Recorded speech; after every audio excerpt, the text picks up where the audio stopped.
harshest critics. Your shoes are criticism. You don't like my shoes? O meu entrevistado de hoje é diretor de cinema, produtor e roteirista. Foi indicado para o Oscar de melhor diretor em 2002 e para o Globo de Ouro em 2005, além de outros prêmios nacionais e internacionais. É graduado em Arquitetura e Urbanismo pela FAUSP, mas desde que apresentou um filme como trabalho de conclusão de curso, dedicou-se ao cinema e fundou uma produtora. Um dos seus primeiros filmes, Cidade de Deus, representa um marco na história do cinema brasileiro. Boa noite, Fernando Meirelles. Boa noite. Eu estou ainda aqui impactado obviamente, por ter assistido Dois Papas. E eu queria começar perguntando. Eu geralmente começo do começo. Sim, começar pelo fim. É bom, mas eu vou bom. começar pelo fim, porque ontem estava lotado ali o Auditório Ibirapuera e as pessoas aclamaram o filme, que emocionou a plateia toda. Foi bonito, parece que pegou ali. Foi muito legal. Pegou, né? Foi muito legal e outra, a gente meio que dá para prever que vai ser um baita de um sucesso. Então eu queria, como é que surgiu a ideia? O que te passou pela cabeça para enfrentar essa? Então, na verdade, me convidaram para fazer esse filme em 2015.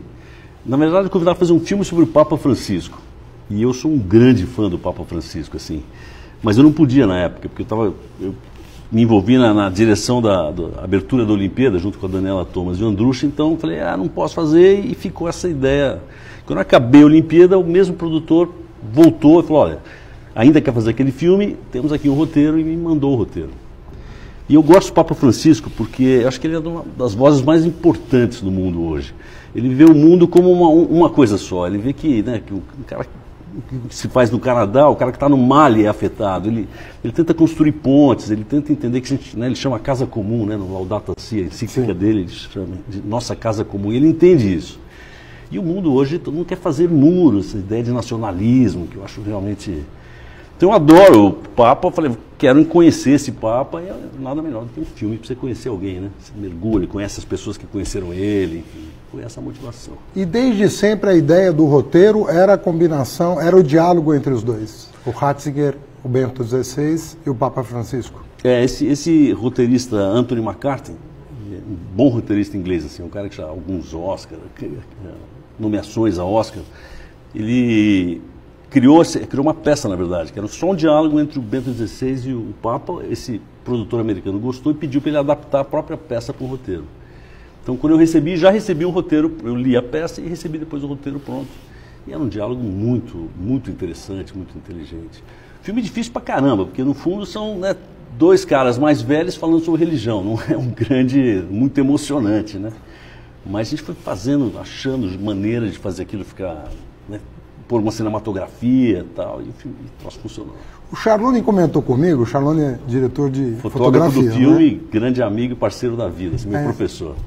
Pois é, um grande nome do cinema brasileiro, do audiovisual em geral.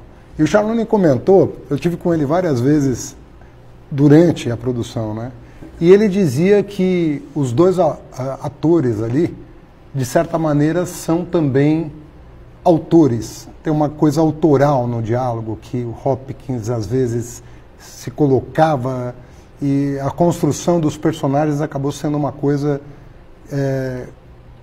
processual. Teve um descolamento do roteiro, teve uma participação mais efetiva dos dois no... Teve de um jeito diferente. Isso para mim foi muito interessante trabalhar. São dois monstros, de atores, assim. E o Hopkins é como se fosse um músico clássico. Ele, 5 meses antes de começar a rodar, ele falou, olha, não mexe mais nenhuma palavra do roteiro. O que para mim é terrível, porque eu gosto no dia eu fico mexendo. Cada vez que eu leio, eu vou mexendo.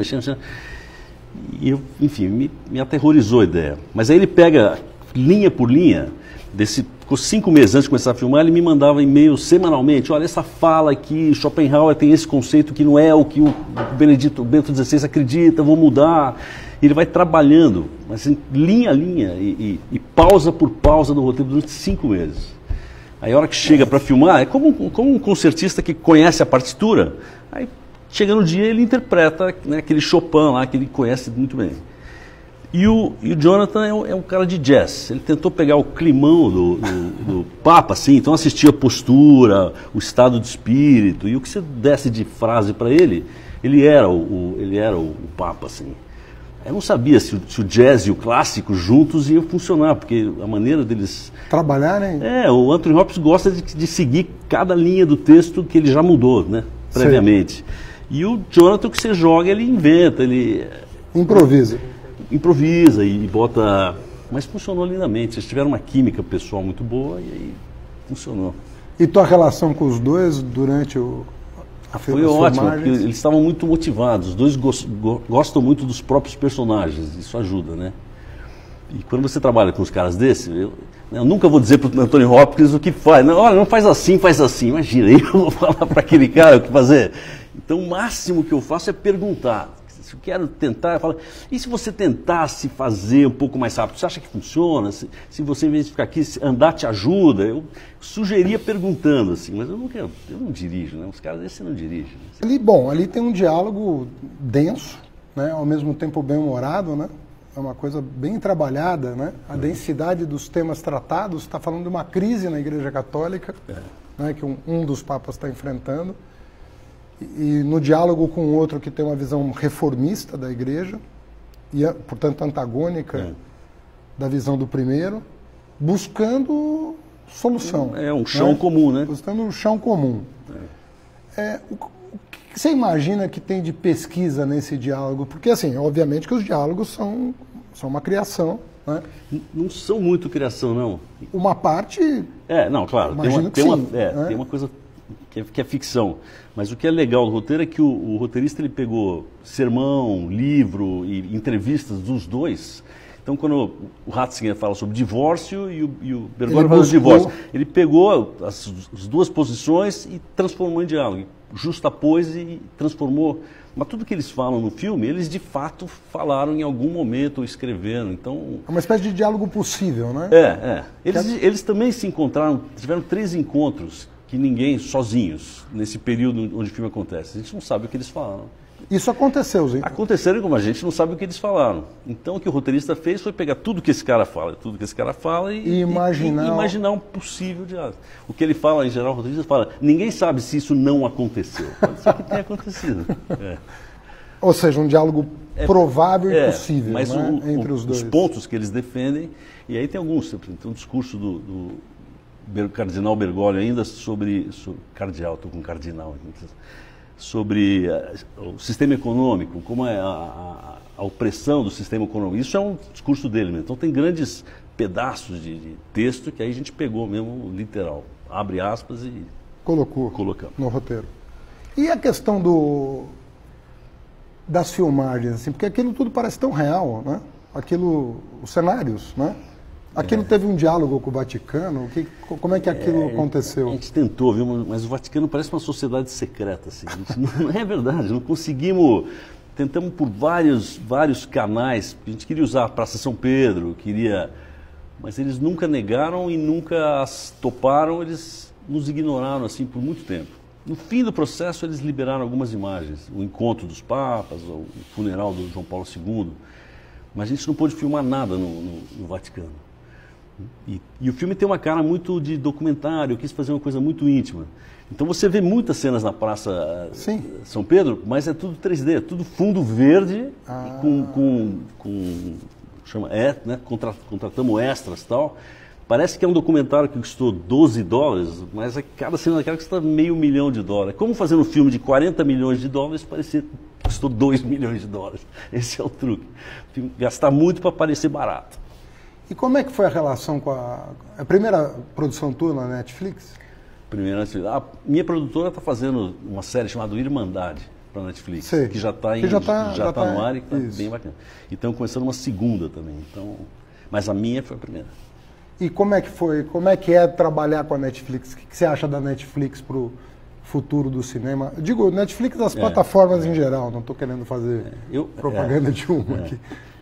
Eu acho que não tem uma polêmica aí de o cinema tradicional, Netflix, acho que não é uma falsa polêmica, porque o cinema é assim agora.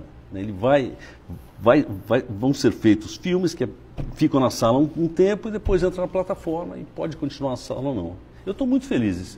Esse meu filme ele já vai para 35 festivais, na verdade, até dezembro, 35, Então ele está tendo uma vida de cinema, de festival de cinema, depois vai entrar em cartaz 3 semanas em salas e imediatamente vai para a plataforma. Tem uns 3 mundos ali. Que dia que vai estar disponível para o assinante? Para o assinante, dia 20 de dezembro. E nos cinemas, nos Estados Unidos, Europa, dia 26 de novembro e aqui no comecinho de dezembro. Já pega o Natal, já embala. A ideia é Papa, Natal. Agora, eu acredito que uma das coisas que chama a atenção muito no Papa Francisco é o que você falou dessa casa comum, porque você tem uma relação com essa questão do meio ambiente, de um certo equilíbrio, né? Eu vejo nas suas falas, nas suas falas mais políticas, sobretudo, né? Que nunca são partidárias, mas são conceituais, uma preocupação genuína com essa história de que nós vamos cuidar melhor disso aqui, das pessoas, do meio ambiente. Essa dimensão programática, eu diria, do Papa Francisco é uma coisa que te essa motiva? Muito, porque eu acho que é o que a gente falta. Fora a questão do clima, acho que a gente está realmente construindo uma sociedade distópica, assim. E quando fala em construir muro, não é só muro físico, né, que nem nos Estados Unidos, em muitos lugares. Tem um muro tecnológico também. Você não, quer dizer, uma empresa americana que usa, como Netflix, que usa algoritmo e tal, um cara em qualquer outra parte do mundo não compete. Quer dizer, a tecnologia, quem tem esse muro, né? Eu tenho acesso a essa tecnologia, você não tem, acabou, você está num outro planeta, assim. A gente está criando uma sociedade distópica, né? São cercas, né? Que você muros vai... econômicos e tecnológicos e físicos e esse Papa fica tentando criar ponte, ligar, né? Então ele encontra gente de todas as religiões, ele fica tentando falar, gente, vamos tudo isso, eu gosto muito. Agora, você falando em distopia, não tem como não falar de Cidade de Deus, né? Que você lá traz... É um pouco um anúncio desse mundo, né? Um anúncio desse mundo. O que... Você tem, primeiro assim, você tem filho predileto? Assim, tem teu filme que você mais gosta? Eu acho que eu gosto do... Esse filme, assim, Dois Papas, todo o processo foi muito bom. Mas é um roteiro que veio pronto, E Cidade de Deus, eu acho que é o único filme que eu fiz que eu li o livro, tive a ideia de fazer um filme, foi do começo até o fim, assim, sabe? Financiei o filme, então não tinha nenhum patrão, eu fiz o que eu quis, do jeito que eu quis, porque eu não tinha que mostrar nada para ninguém. Então acho que é o filme que eu sinto que é mais meu, assim, porque não tinha nenhuma interferência. Não faz essa curtimento bala, filha da puta! E você leu o livro do Paulo Lins? Não tinha roteiro, portanto, adaptado para o cinema. Né? E eu jamais pensei em fazer um filme sobre favela, porque eu não conheço, eu não sou desse mundo, sou de São Paulo, aquela história no Rio. Então fui realmente ler porque eu li, era um bom livro. E aí comecei a ler e fui ficando, enfim, chocado aquele mergulho numa parte do Brasil que eu desconhecia. Eu tinha 40 anos, brasileiro, educado, um cara que e não conhecia como é que funcionavam as relações, um lugar que não tem Estado, não tem... E aí, na página 60, 70, eu já comecei a anotar umas coisinhas e tal. No fim do livro, eu já estava fazendo filme. Eu falei, não, esse troço tem que entrar nesse mundo, eu quero conhecer esse troço aqui, porque isso não pode ser meu país. Cara. E aí, enfim... E apesar de ter o sinal trocado com Dois Papas, né? Porque o Dois Papas, você termina um filme para cima, assim, né? É uma instituição de 2000 anos que está vivendo uma baita de uma crise, né? Que é explicitada no filme, mas que termina num arranjo improvável, né? Entre um Papa muito conservador e um Papa Não, eles de fato têm uma mais relação agora. né? Eles se encontram, eles discordam, mas tem uma constroem, relação. Né? Mas enfim, o filme mostra como opostos podem construir eventualmente consensos. E essa é a ideia que eu mais... Tem uma frase no Dois Papas que acho que é a frase que eu mais gosto. O Bento XVI fala para o Francisco: eu não concordo com nada do que você diz, mas eu acho que é o momento de você... É o seu momento na igreja. Você precisa vir para cá. É genial. O que é mais tolerante do que isso, né? Porque hoje em dia a gente odeia quem a gente discorda e não ouve. Olha, eu não concordo, mas é você. De repente é a tua vez. É genial, né? Cara. Essa é a mensagem do filme, de tolerância, de ouvir, né? Então, mas Cidade de Deus, fazendo o contraponto, bom, tem em comum com Dois Papas o fato de que você está falando de pessoas reais. O livro do Paulo Lins é sobre pessoas que ele conheceu, a vida é como ele viu. Exato. Ele está falando de não é ficcional propriamente, né? Tem uma dimensão ficcional, mas... E não tem um bom final, né? E não tem um bom final. Então, como é que você teria... Assim, Cidade de Deus para você é o que desse ponto de vista? É um prenúncio do que estava para rolar? Para mim, enfim, eu fiz Cidade de Deus em 2000 e a história termina nos anos 70.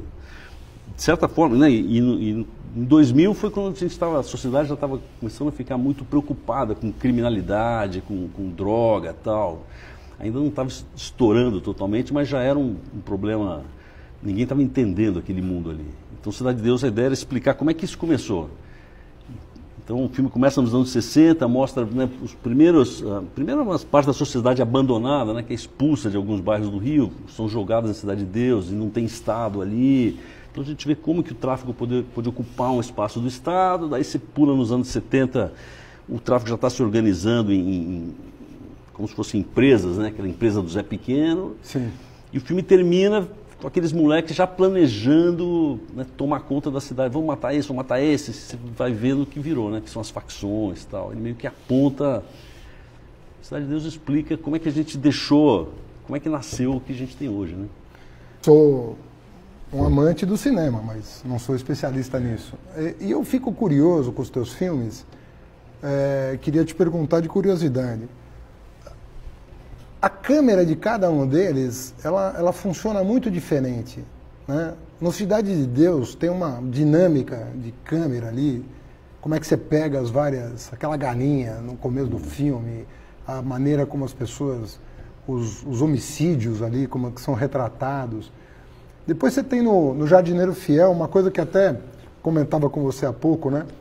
Que eu estava assistindo o filme com a minha mulher e falei, pô, esse cara deve ser arquiteto, não é possível, as linhas que ele traça de filmagem, é uma coisa muito inusitada, né?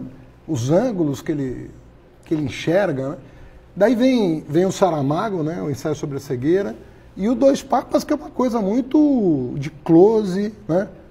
É uma coisa, é tudo muito diferente. Como é que funciona na tua cabeça a direção em relação à história? Que vai... Como é que é o processo criativo de... Então, esses filmes todos eu fiz com o mesmo fotógrafo que a gente falou aqui, que é o César. Os quatro? Que é um amigão, um parceiro, e é realmente o cara... A primeira vez que eu vi uma câmera de cinema, o César era o fotógrafo. Ele falou, isso aqui, você põe negativo aqui e tal. Ele realmente me ensinou tá com E aí comecei a fazer publicidade com ele e tal, e enfim, daí fomos fazendo filmes e tal, mas ele realmente é meu professor de cinema, assim. E antes de cada filme desses, a gente sempre faz 1 ou 2 semanas de mesa, assim. A gente faz cena, primeiro tenta inventar um conceito de fotografia para o filme, depois vamos cena por cena, como é que a gente vai resolver isso, como é que vai ter um conceito geral, e depois vamos... E eu acho que esse trabalho de mesa, assim, de pensar é o que fica consistente o trabalho. Cidade de Deus, por exemplo, nosso grande problema é que eram atores não profissionais. Então, com um cara que não é profissional, se você falar, olha, você fala essa frase aqui, anda, senta aqui, depois termina o seu diálogo aqui. O cara não tem técnica, ele vai ficar preocupado com a marca, chega aqui porque tem que pegar essa luzinha no seu rosto. Pra câmera. Não, ele não vai saber, né? Entra na luz aqui, Então, a gente falou, vamos fazer de um jeito onde eles fiquem totalmente livres de qualquer marca.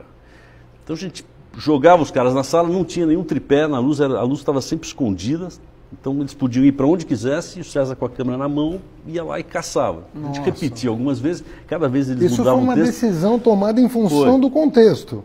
Porque a gente sabia que se a gente marcasse os atores, a gente ia derrubar a performance. E se a gente soltasse eles completamente, eles se envolvem e tal, e aí ia ficar de verdade. Então a gente tem uma atuação muito boa daquela molecada que não é... Por causa da opção de fotografia, que foi muito o mestre César que falou, ó, vamos ajudar os atores com a fotografia. Tal. E aí ajudamos. Puta, genial. E enfim, em cada filme tem uma sacada desse tipo. E no caso dos Dois Papas, a fotografia tem a ver com a grandeza dos dois atores. O Dois Papas, a gente apresenta ele sempre, o Bento XVI, com planos de alemão, né? Rígido, bem enquadrado, composto e tal. A gente apresenta o Bergoglio argentino com câmera na mão, no meio da favela, no meio da... Então cada um tinha uma linguagem, um comportamento de câmera. Mas o fato de serem dois profissionais de décadas aí de cinema muda. O quê? Muda a estratégia de filmar. Não, enfim, a gente quando fazia a história de um era de um jeito e do outro era de outro. E daí, a hora que eles se encontram, a gente começou a misturar um pouquinho. E tinha uma coisa de fazer muito câmera perto e câmera na mão para ser muito íntimo. A ideia era que os dois papas não parecessem um papa falando com um cardeal, parecessem duas pessoas falando, são indivíduos e não entidades conversando. Até porque na cabeça do Bento XVI o Bergoglio já ia ser papa. É. Né? Então a câmera na mão fica tudo muito mais casual, parece mais íntimo, mais espontâneo. Foi um pouco essa opção. Enfim, é legal esse negócio de como a lente que você usa, a maneira que você usa a câmera conta a história de certa maneira. Te dá um... This is what is happening. I can see. I think it's up to you to decide what we should do next. You can make a difference. You're afraid to close your eyes. Afraid to open them. Fernando, tem uma cena que rola na internet do ensaio sobre a cegueira que você tem um gesto ali de carinho com o Saramago depois de assistir o filme com ele. O que rolou ali? O que aconteceu? O Saramago, enfim, enquanto eu estava fazendo o filme, eu encontrei com ele algumas vezes, fui jantar na casa dele. Era um tiozão, assim, um cara muito caloroso, bem-humorado. Pilar estava junto? Pilar estava junto, Pilar era incrível.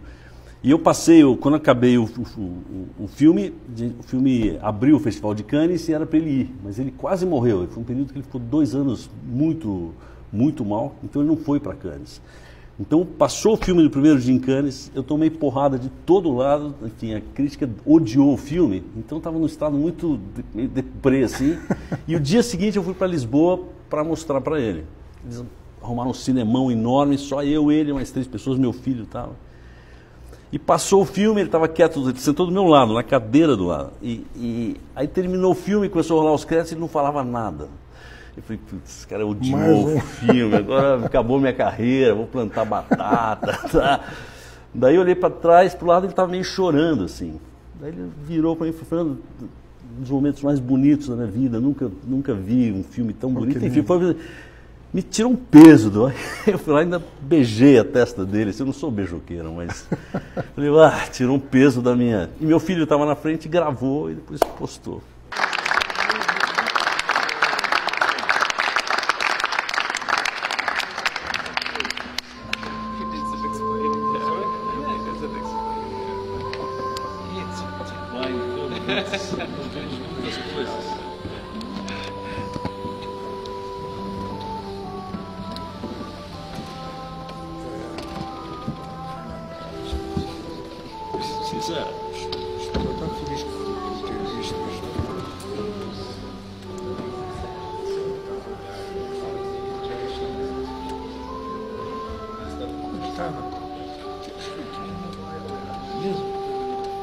Só que me deixa feliz também.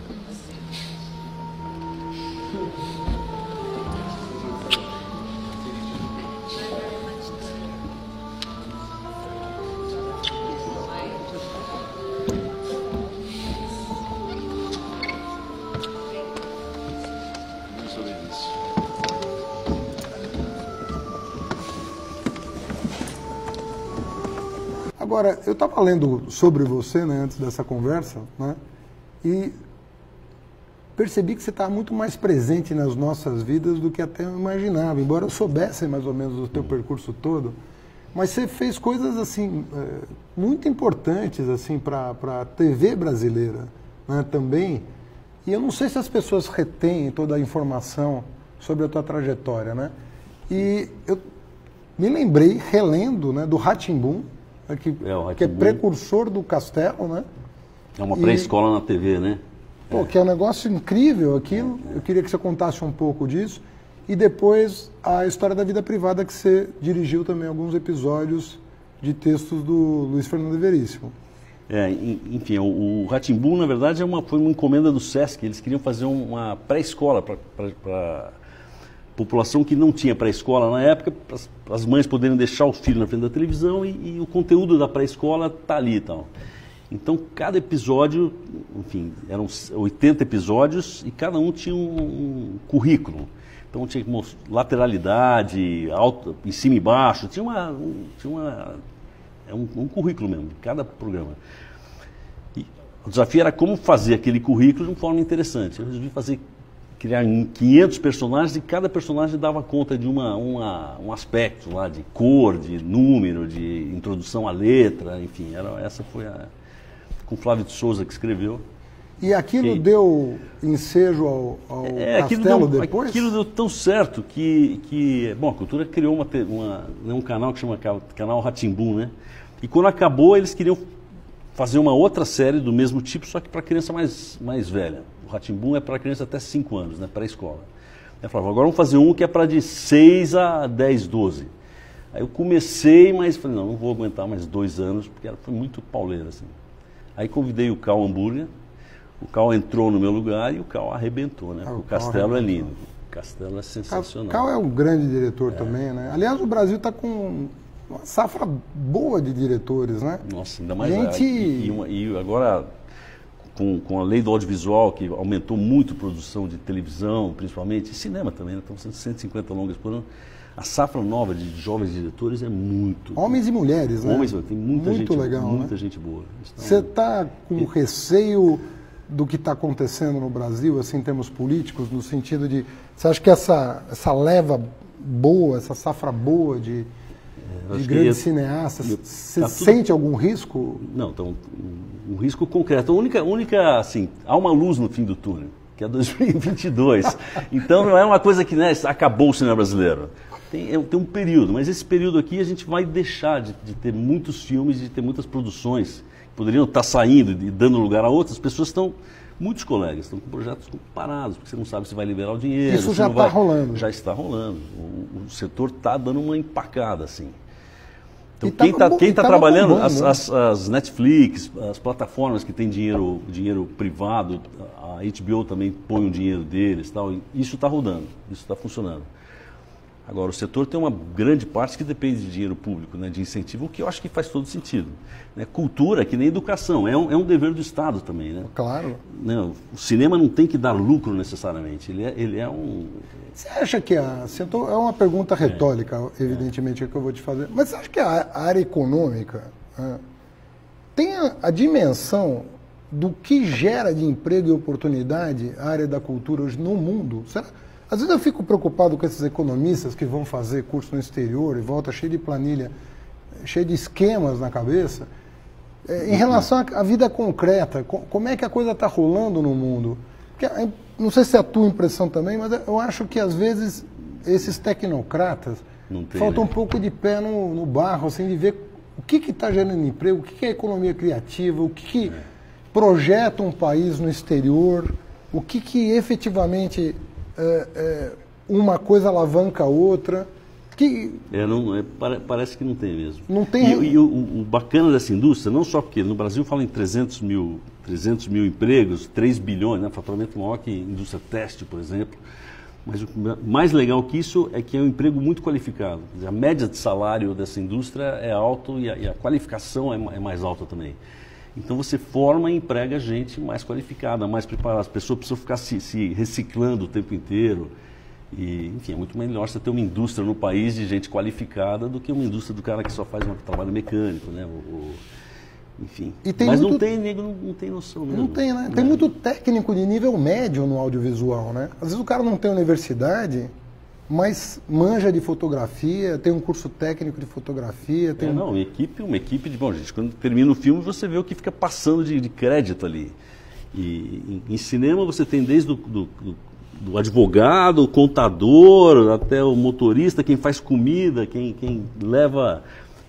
É uma diversidade de... Você pega, né, de vestimenta, construção, não é só cinema, não é só pôr a câmera, né? Por trás tem... Figurino, cenário... Você aquece uma economia que vai de A a Z. Som... Quando um filme vai para um lugar no interior, por exemplo, uma cidadezinha no interior, a economia inteira daquela cidade fica em função... Já fiz essa experiência, eu filmei o Maluquinho, Menino Maluquinho na época, em Tiradentes. A cidade para e todo mundo está fazendo alguma coisa para o filme. As costureiras, ele realmente aquece a economia, é incrível. Num lugar pequenininho você sente como um impacto... Termina aqui a primeira parte da minha entrevista com Fernando Meirelles. Na semana que vem, a segunda e última parte. Não deixe de ver. Obrigado.